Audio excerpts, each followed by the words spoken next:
Welcome to Consumer Connection. My name is Susan Jones, Branch Manager with Fairfax County Consumer Affairs.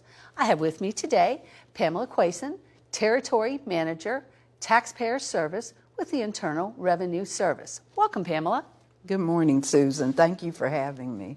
Well, we've made it through the holidays, we rang in the new year, and we conquered several snowstorms. However, even in 2025, there's one thing that never changes: scams and taxes. Today's topic comes from the Internal Revenue Service on scams, the 50th anniversary of Earned Income Tax Credit, and free tax help.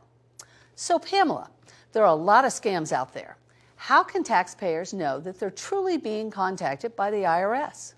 Yes, there are a lot of scams, and even everyday activities such as reading an email or answering a phone call could put you at risk of being a victim of a tax scam.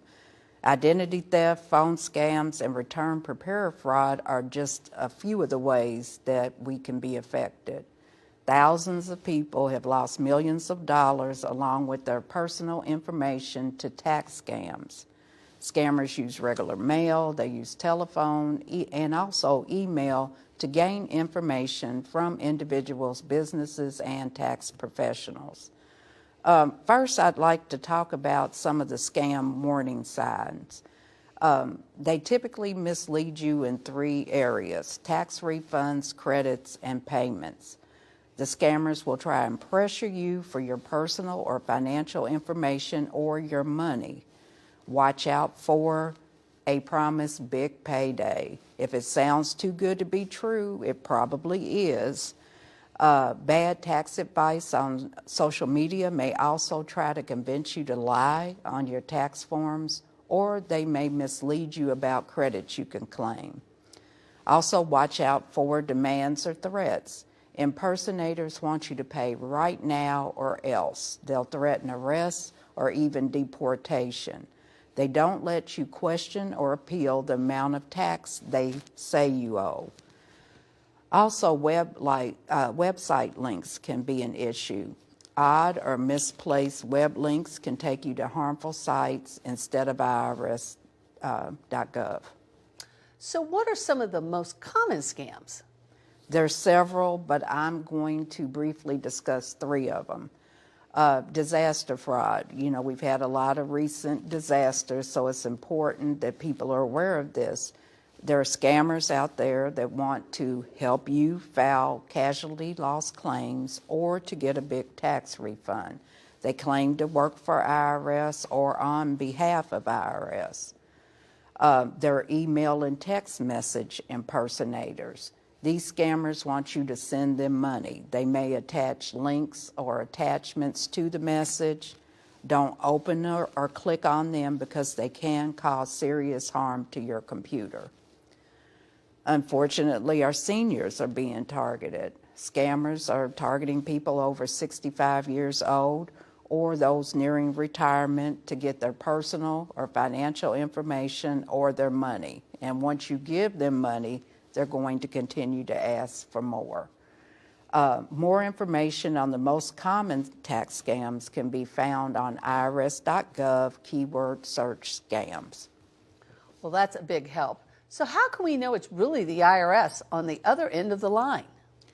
We typically contact you the first time through regular U.S. mail delivered by the U.S. Postal Service. To verify that the IRS sent a letter, you can search for that letter or notice on irs.gov. We do have some letters that are sent from private collection agencies. Now, other ways we may contact you are by email, but we'll only email you with your permission. So that means we typically have already had a conversation with you. A few exceptions may be a criminal investigation where they may email without getting that permission. Text messages, we'll only text you with permission. Sometimes we do call to discuss your case, verify information, or to set up a meeting, but again, we've probably already contacted you by mail. Sometimes we fax to get verification or to request employment information. Now, sometimes we do conduct in-person visits, but these are very rare. We generally send a letter before we come out to visit. Let me talk about what we don't do. We don't contact you or take payment on social media. We do not accept gift or prepaid cards for payment. We don't threaten to call law enforcement or immigration officials. We don't take your citizenship status, your driver's license, or business license. We don't leave pre-recorded voicemails, and we do not robocall. And we do not mail tax debt resolution advertisements. So if you see any of that, it's probably not us. Well, that's good to know. So what steps are being undertaken to help taxpayers avoid being victims of scammers? By appearing on programs such as these to provide tips and information, and additionally, IRS partners with state tax agencies and the nation's tax industry partners for the annual National Security Awareness Week. Last year, this was conducted December 2nd through the 6th. This annual event emphasizes the importance of protecting sensitive financial information from identity theft and scams. The event's organized by the Security Summit, which is a coalition consisting of us, the IRS, state tax agencies, tax software providers, tax professionals, and others in the tax community. And during the week of the National Security Awareness Week, IRS will offer educational materials and resources which are available 24/7 on irs.gov to help taxpayers and tax professionals safeguard their personal and financial data. That information from last year's Awareness Week may still be out on irs.gov. You may want to take a look at that. Also, we do conduct an annual Dirty Dozen campaign, which is an educational effort designed to raise awareness and protect taxpayers and also tax professionals from common tax scams and schemes. The campaign lists 12 scams and schemes that put taxpayers and businesses and our tax professional community at risk. For more information, visit Tax Scams Resource Center on irs.gov. Well, I definitely like the name The Dirty Dozen, so I definitely want to check that out. Now, is there some important information you want to share with us about Earned Income Tax Credit, or EITC? Yes, definitely. Earned Income Tax Credit reached a major milestone in tax year 2025. We're celebrating the 50th year anniversary, so that's big news. The Tax Reduction Act of 1975 introduced EITC as a modest tax break that provided financial help to economically challenged families and encouraged work. Over the years, EITC has grown into the federal government's largest refund tax credit program for low to moderate income workers. Additionally, we have EITC Awareness Day coming up on Friday, January 31st, and this will kick off EITC outreach events in communities across the United States. This is to generate news and social media coverage in order to increase awareness among our potentially eligible taxpayers when they are in the process of getting ready to file their income tax returns. This event is a joint venture between IRS, its partners, and other key stakeholders. Intensive, traditional, and social media coverage helps us reach those potentially eligible taxpayers, particularly those that are underserved or newly eligible for the credit. So can you tell me a little bit more about EITC Awareness Day? Sure. We hold this event every year to get the word out again, to our communities across the country, and especially to individuals who may not be aware that they qualify for the credit. Approximately 4 out of 5 eligible taxpayers receive EITC, and so that means millions are putting EITC dollars to work for them. But unfortunately, this also means that many other taxpayers are not taking advantage of a benefit they have earned.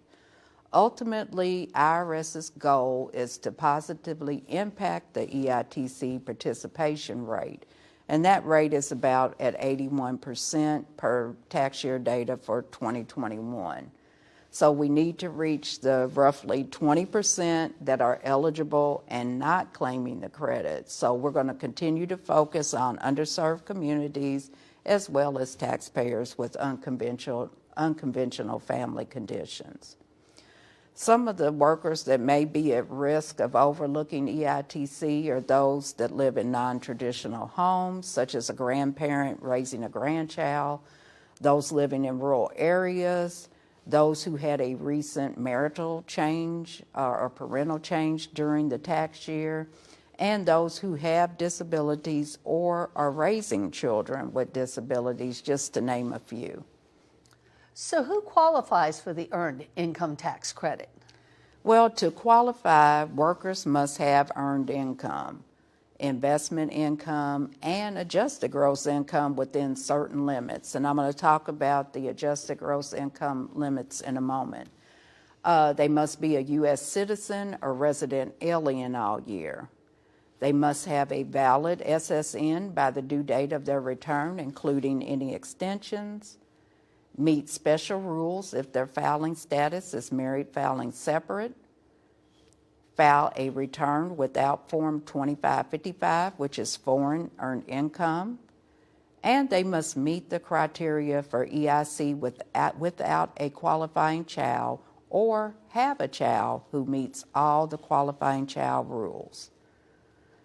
Now, to claim EITC with a qualifying child, the following additional requirements must be met.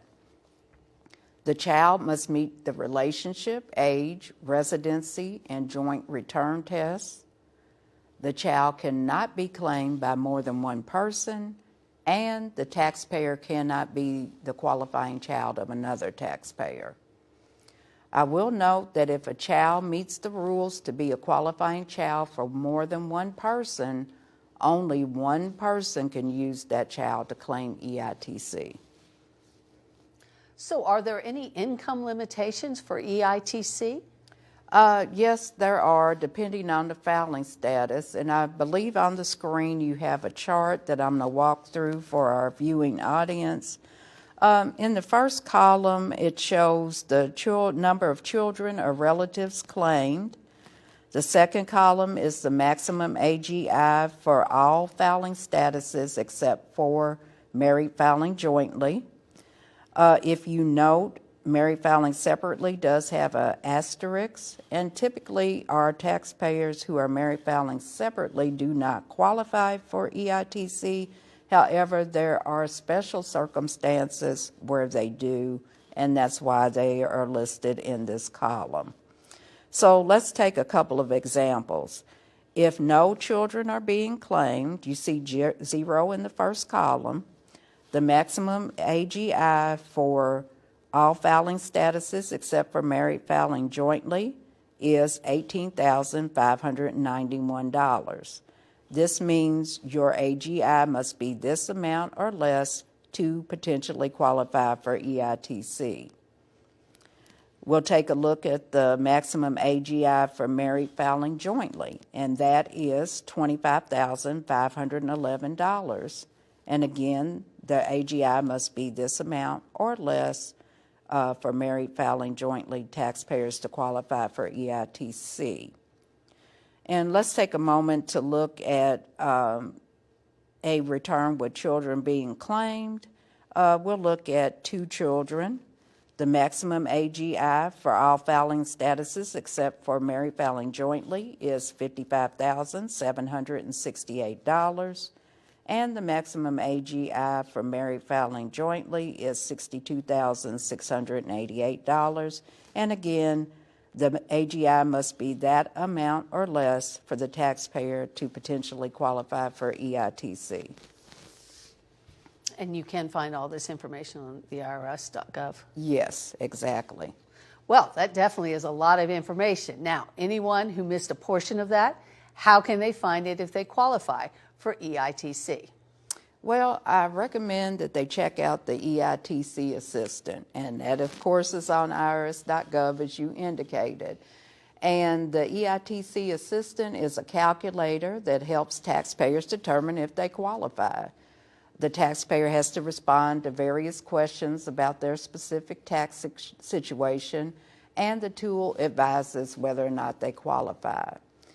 When accessing the tools, please have the following information handy: your income statements, such as your W-2s and 1099s, any document showing your taxes withheld or money that was paid to you, and any expenses or adjustments to your income. And another reason to use this tool is to avoid the common EITC errors, and those include claiming a child who does not meet all 4 tests that we just talked about for a qualifying child, which are age, residency, relationship, and joint return test. Filing as single or head of household when you're actually married, reporting incorrect income or expense amounts, or missing or incorrect SSNs for yourself, your spouse, or qualifying children. I do want to mention another tool that may be helpful, and that's the Interactive Tax Assistance, and that helps taxpayers determine if they have a person who qualifies them for child tax credit or credit for other dependents. So I know that a lot of consumers look for free tax assistance. How can people find free tax help? Well, I would definitely recommend those who qualify for EITC and any other tax credits, as well as anyone that meets the eligibility requirements for free tax help, to think about or at least consider free tax preparation services. The IRS's Volunteer Income Tax Assistance, or VITA, and our Tax Counseling for the Elderly, or TCE programs, offer free basic tax return preparation for low and moderate income taxpayers. VITA sites offer free tax help to people who need assistance in preparing their returns, including those that make $67,000 or less. The TCE program offers free tax help, particularly for those who are 60 or older, and they specialize in questions about pensions and retirement-related issues that are unique to our seniors. To find a nearby site, use the VITA TCE locator tool on irs.gov, or you may call 800-906-9887. Again, that number is 800-906-9887. In addition to that, we have AARP Foundation Tax Aid, and they provide tax help free of charge to taxpayers who are 50 years of age and older. These sites are located nationwide, and to find the site nearest you, visit AARP Foundation Tax Aid site locator. And all volunteers who participate in this program have training each year, and they are IRS certified for all those programs I mentioned. Wow. So tax season can be very stressful for consumers. What resources are available for those who may feel comfortable preparing their own tax returns? Well, we have 2. IRS Free File is one, and that's a free tax preparation program that is through a public-private partnership, and it provides a free way for you to do your federal tax return, either using brand name software or online fillable forms.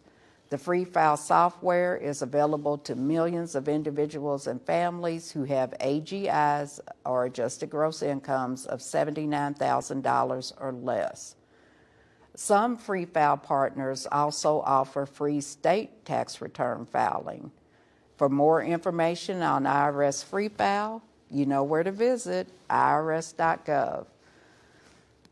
We also have Direct File, which is a free IRS-provided service. This just started last year, and it's an alternative for taxpayers to prepare and electronically file their returns directly with the IRS. Taxpayers that have simple tax situations who live in the 24 states that have this offering may be eligible to file their return using this service. Now, Direct File does not prepare state returns, but they will guide taxpayers to a state-supported preparation and filing tool after they've completed their federal return. You have to verify your identity through ID.me, and there's also a Direct File live chat feature where you can get support if you need it from special IRS customer service representatives. So what tips do you have for taxpayers who may need a paid preparer? Well, first and foremost, it's important to choose a competent and trustworthy tax preparer. Paid tax preparation professionals, they have a significant responsibility for the accuracy of the return, and by law, they must sign that return and include their preparer tax identification number, or PTIN. That must be included on the return. I do want to caution taxpayers, though, that although the paid professional signs the return, you as a taxpayer are still responsible for your return. Another tip is to avoid ghost preparers. These are preparers who do not sign the returns, and we just talked about they need to be signed. These preparers also use unethical practices to lure or exploit those seeking help. Taxpayers should be cautious and report tax return preparers who promise a large refund by adding fictitious income or claiming credits and deductions that you are not eligible to receive. They may only accept cash as payment and don't issue you a receipt. Direct refunds to their personal or business bank account, or sometimes even request that you sign a blank return or an incomplete tax return. So we never want to do those things. We do have a resource on IRS.gov, which is a directory for federal tax return preparers. These tax return preparers are credentialed and have qualifications that have been verified, and they can help you find a skilled professional in your area. Search IRS.gov. The keyword search is Directory of Federal Tax Return Preparers. One other thing I want to make you aware of, that any preparer, whether they're paid or not, they're going to ask you a lot of questions. Please help them by answering their questions and bringing all the needed documents to the preparer so they can ensure that your return is correct.